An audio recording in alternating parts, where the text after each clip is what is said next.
What's going on YouTube? Alan here with DustyHikers.com, and today I'm going to be reviewing the Oboz Sawtooth 2 hiking shoe.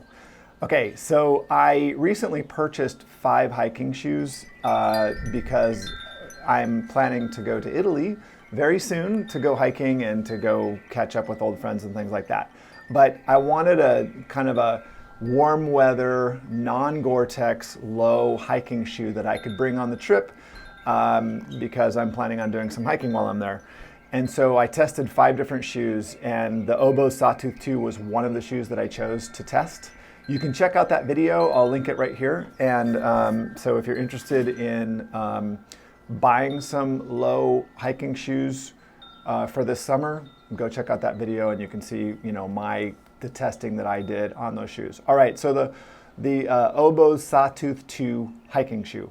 Oboz stands for something like Outdoor Footwear Bozeman, which is where these are from. I mean, Oboz, the company, is based in Bozeman, Montana, which is just an awesome place. Bozeman is just rugged and cool, and it's Montana, right? I didn't know that when I purchased these. I didn't know anything about these. And my first impressions were not awesome because of this weird side lug thing that they do. I guess that's kind of like Sawtooth, or maybe it's Oboz sort of DNA, I don't know, but I thought it looked weird. I have completely fallen in love with these shoes. So my first impressions were not awesome because I just think they looked strange, but man, after walking in these shoes, I absolutely love them. They feel like they're hugging your foot right here. When you put them on and start walking, it feels like the shoe is hugging your foot. It's a great experience. And I highly recommend these shoes. Okay, so the uppers. The uppers has a mesh here with this kind of suede or nubuck leather straps on the side, right? So these are shoes that could work in hot weather hiking. There's a lot of material here, and we'll talk about that in a minute. It also has a liner on the inside as well, inside of the mesh, which is going to keep out probably some dust and debris from coming through the mesh, which is going to be a problem in a lot of hikers like this, if you're hiking in a place that's really dusty like I am here in South Texas. It also has this interesting harder plastic heel system here. I don't know if you can see that, right, like this. And that provides a lot of stability in the heel. So that's the upper. The lacing system works fine. I have very, very few complaints about this shoe. I really like this shoe, and I'm a huge fan of Oboz now after having tested these for a month. So I walked in these shoes for a month. I did 20 miles in these shoes, and I did 20 miles in 4 other shoes in 1 month. And so I know these shoes quite well. I've spent a lot of time walking on them. All right, the insole. The insole, it's interesting because in hiking shoes, typically you'll see a difference between the outsole, the bottom of the shoe, and the midsole. Right. With the Oboz Sawtooth 2, the outsole kind of wraps up around the edge of the shoe, so you don't really see the midsole. One thing that's really amazing about these shoes is the insole. So the thing that you can pull out on the inside, it's super high quality. In all the other shoes I tested, you've got this really thin ortholite insole that's very minimalist. It gets the job done, right, but it's not going to blow you away.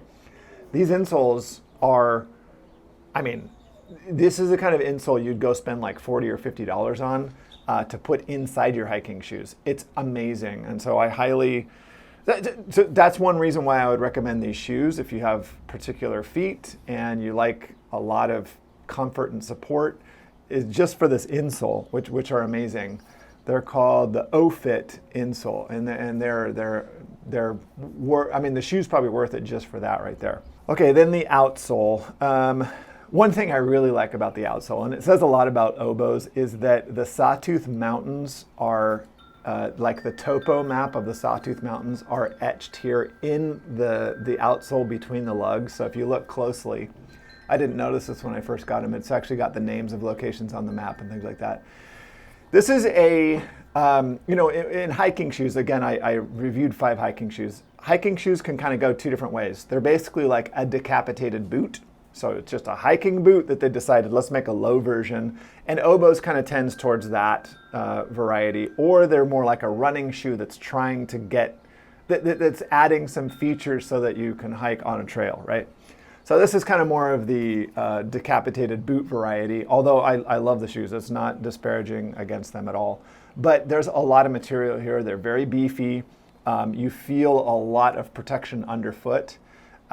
One of the tests that I did when I tested the 5 shoes is I tested how quickly they dried out, and the Oboz performed worse than any of the other shoes. And I think that's because there is so much padding in here. There's so much material. They took on like they gained 45% in weight in water when I dunked them in the water, and so it took them a lot longer to dry out. The Danner Trail 2650 Campos dried faster than anything else. In fact, they're designed for hiking in the desert, and there's just a lot less material there, right? So these are great shoes to walk in. I really enjoyed doing these reviews. I did spend almost $700 on these shoes when I did this review. So one way that you can support my channel is by, if you're interested in buying the Sawtooth 2 from Oboz, which I highly recommend, I have a link in the description with an affiliate program. So if you go and buy the shoe through that link, I will get a few dollars. It doesn't cost you any money, and it'll help me grow my my fun side hustle that I have, which is reviewing outdoor gear and doing videos like this. Okay, so one of the other things that I tested these shoes against, the 4 other shoes, was on grip or slippage. Because this has more of a boot kind of DNA to it, they opted for a much harder rubber than some of the other hikers that I tested. And so I think the trade-off then is that these shoes are gonna last longer. I'll probably have these shoes for years. They won't wear out. Whereas some of the other hikers that have a much softer rubber compound, they're grippier, but they're gonna wear out a lot faster. And so these were in the middle of the road. They didn't perform horribly, but they weren't as grippy as like the Mega Grip compound. It's Vibram. It's on the Danner Trail 2650s, and also the Merrell MQM Flex 2. They had grippier rubber soles. Again, it's not bad, but it's not the grippiest compound out there. Again, the trade-off is that they're gonna last a lot longer, and they also provide more protection because it's much harder rubber. All right, so the other thing that I tested all these shoes on was for protection underfoot. The Oboz came in right after the Keen Targhee 3 vents. And so I think any hiking shoe that's got more of a boot DNA to it, they're gonna just provide more protection because there's just more material down here. The more minimalist hiking shoes, the way that they overcome this is that they have like a protection plate in there, like a hard plastic plate that'll protect you from rocks hitting your, coming up through and hitting your foot, like would happen with like in a running shoe. If you're running on trail and you stepped on a sharp rock while you're running, you could really injure the bottom of your foot. You're not gonna have a problem in anything that's got the decapitated boot kind of strategy for hiking shoe. And that's the case with these. The great thing when I tested them is that if you step on a rock, there's just enough material there that the shoe is going to deform enough so that you still have some traction on the trail. The problem with those hiking shoes that have that hard plate is that you're kind of just teetering on top of this rock, and the shoe won't flex because it's got this rigid plate in there. That's not the case with these. And so, if I were going on a backpacking trip, even with a light backpack, I would bring these over any of the shoes that I tested. I think that's really the sweet spot for these. These would be great on a backpacking trip. I think that you could hike a lot of miles in these with an even heavier backpack and you would be totally fine. These shoes rock. In fact, if it wasn't going to be super hot in Italy and I was going to do more hiking like in the mountains and things like that, I'd bring these over the other shoes that I chose. All right, break-in time. There was a little bit of break-in time in these. I don't suggest buying these and then going on a trip the next day. What I experienced was here at the tongue and kind of on the edge. It took a while for my foot to get used to that and kind of break down the rigidity of that. But man, once they're broken in, which maybe took, I walked 20 miles in these, maybe took 2 or 3, 4, 5 miles, and they were broken in. But once they break in, they're super comfortable. I mean, I cannot tell you, I can't say enough about how great these shoes fit my foot, and probably yours too. Okay, so that is my review of the Oboz Sawtooth 2 hiking shoe. All right, if you want to support the channel, hit the like button.